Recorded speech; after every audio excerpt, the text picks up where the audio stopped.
In today's activity, we're going to be focusing on an activity I did with my class a few years ago.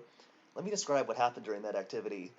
We did a recall experiment in class with 3 trials, and um, what I did was I projected a slideshow of 2-digit numbers to the class 3 times, and at the end of each presentation, I asked the students to write down the numbers that they remembered from the slideshow. So I projected a slideshow, I asked the students to recall it. I projected it again. I asked the students to recall it. And then I projected it a third time and I asked the students to recall it. So each student got 3 different recall scores, one for time 1, one for time 2, and one for time 3.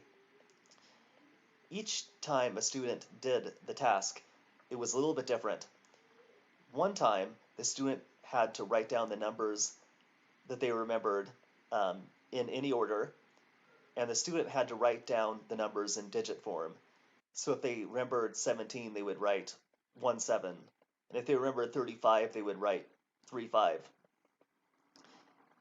Another time, the student had to write down the numbers in digit form, but this time they had to write them down following the presentation order. They had to attempt to follow the presentation order. So if they remembered seeing 17 first and then 35, they had to write 17 and then 35. And they had to write them in digit form. On the other trial, the student had to write down the numbers in word form. So if a student remembered seeing 17, the student had to write down the word 17, not 17. And in this trial, the student could write down the numbers in any order, just like in the first task, but the student had to write them down as words. So each student did 3 different tasks. Each student did the digits in any order task, the digits in order task, and the word writing task. And students were assigned to different orders. And so let me explain what these different orders are. These conditions, these are the 3 conditions of the experiment up here: numbers, numbers in order, and words. And we can refer to these conditions as A, B, and C. If a student was assigned to the ABC order, the student did the numbers task, um, writing down digits in any order first. The student did the numbers in order task second, and the student did the word task third. So if a student was assigned to ABC, that student did A first, then B, and then C. The student did A at trial 1, B at trial 2, and C at trial 3. If a student was assigned to ACB, then that student did task A first, task C second, and task B third. The student did A, then C, and then B. And if a student was assigned to BAC, the student did task B, then task A, and then task C across the 3 trials. So since students were assigned to different orders, the students weren't all doing the same task um, at the same time. So in the first trial, some students were doing A, some were doing B, and some were doing C. In the second trial, once again, some people were doing A, some people were doing B, and some people were doing C. And in the third trial, the same thing was true. There was some people doing A, some B, some C. It just depends on which order the person was assigned to, right? And this type of experiment is called a within subjects design. In one of the latest type lectures, I explained the difference between a between subjects design and a within subjects design, the 2 types of experiments.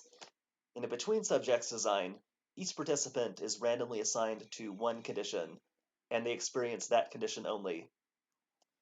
Um, so if this was a between subjects design, each participant would be assigned to um, numbers, numbers in order, or words, and the participant would do that one task only, and the experiment would have one trial, um, one recall test, and we would have a numbers group, a numbers in order group, and a word group.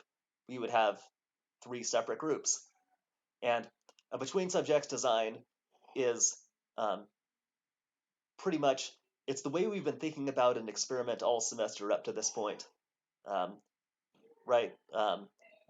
Up to this point in the semester, we've been thinking of an experiment as different groups, in each group doing their own assigned condition, right?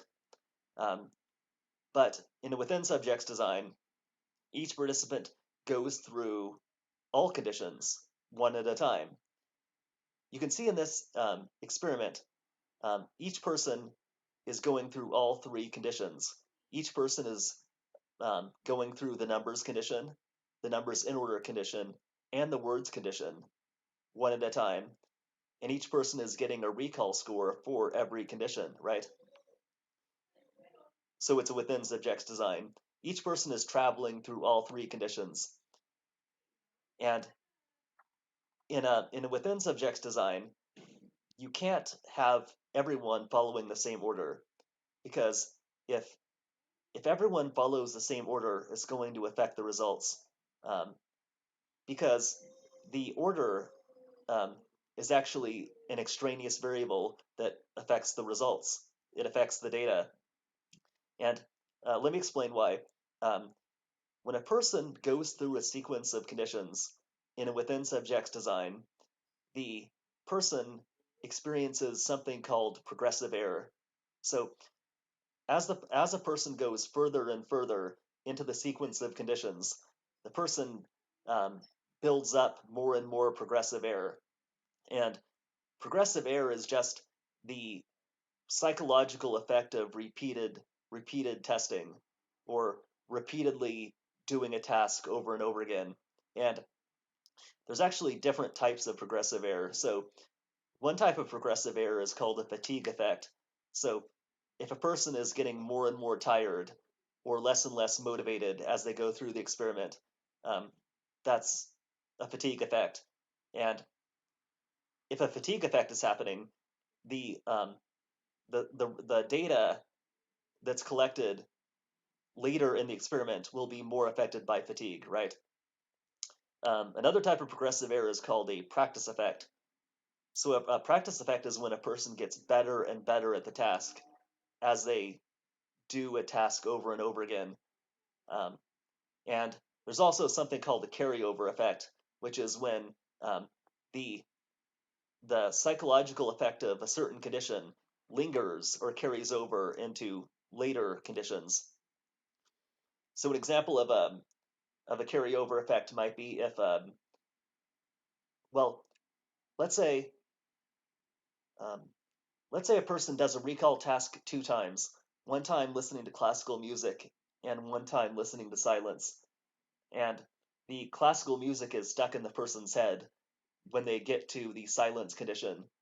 That would be a carryover effect, because once the person reaches the silence condition, the person is still under the influence of the classical music, basically. That's carryover. So we have to make sure that progressive error in the form of fatigue, practice, and carryover don't affect the final outcome of the experiment. And to to do that, or to at least um, try to keep that from happening, you have to randomly assign people to different orders, like I did here. And you also have to randomly assign an equal number of people to each order. So if 4 people follow ABC, then 4 people have to follow ABC, and 4 people have to follow ACB, and 4 people have to follow every sequence, basically. It has to be 4, 4, 4, 4, 4, and 4. Or if 6 people follow ABC, then you have to have 6 people assigned to every order, right? And if you have 3 conditions, there's actually 6 possible orders, um, which means that in this type of in this type of experiment with 3 conditions, your number of participants has to be a multiple of 6, right? Because if you have one person per order, you have 6 people.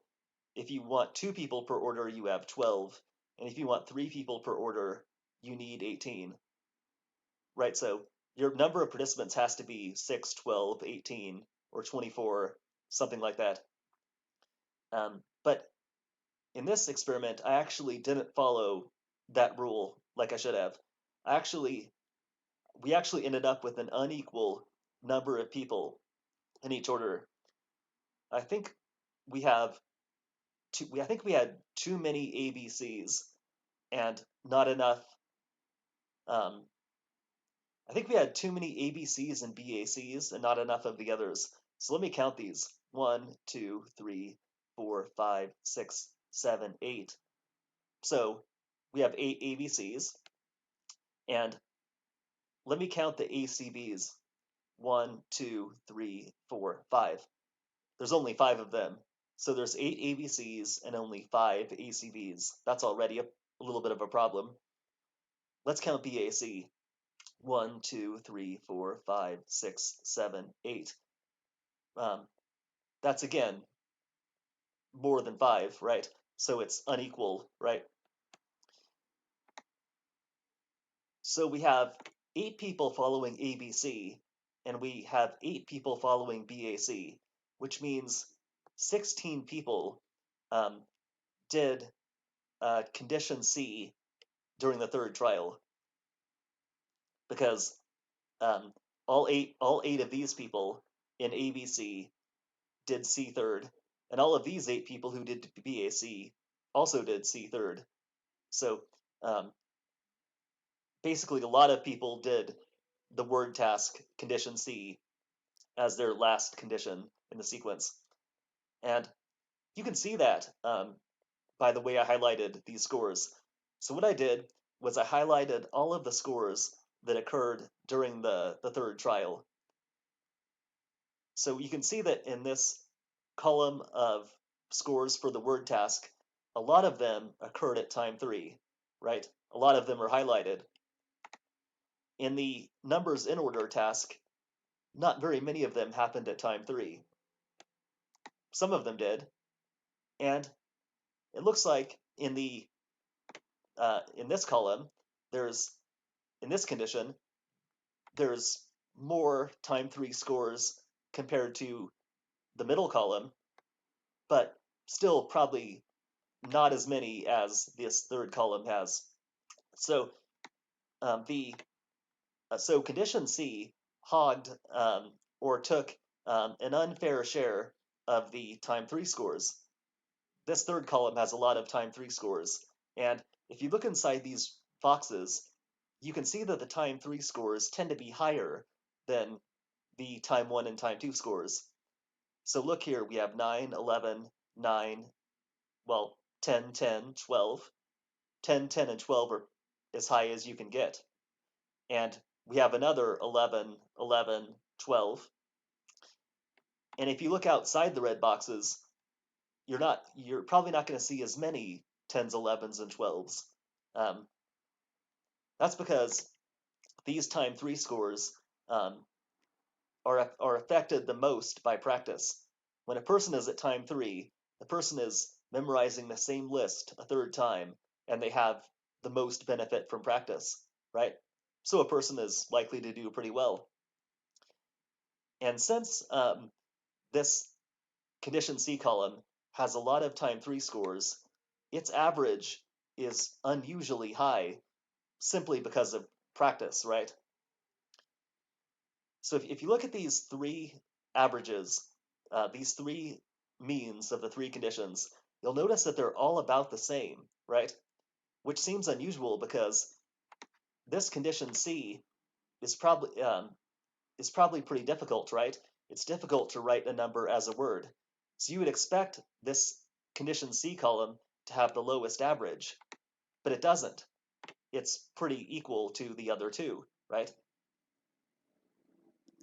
So if we had assigned an equal number of people to each order, like we should have, then this third mean right here would probably be lower, and it would more accurately reflect the difficulty of the task, right? So what I want you to do, or part of what I want you to do for today's activity, is try to correct this data set um, and try to make the effect of practice even across all three conditions. And one way to do that is to randomly delete a certain number of people.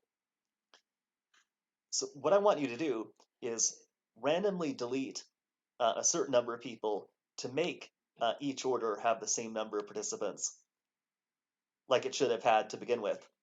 And after you do that, I want you to look back. I want you to recalculate the three averages and see and look at whether the results um, come out as expected, or you um, how I just described them. And I'll have you do that using random.org. And I'm actually going to I'm going to send an announcement in just a couple of minutes, and I'm going to in the announcement I'm going to explain how to randomly delete people and how to recalculate the three means.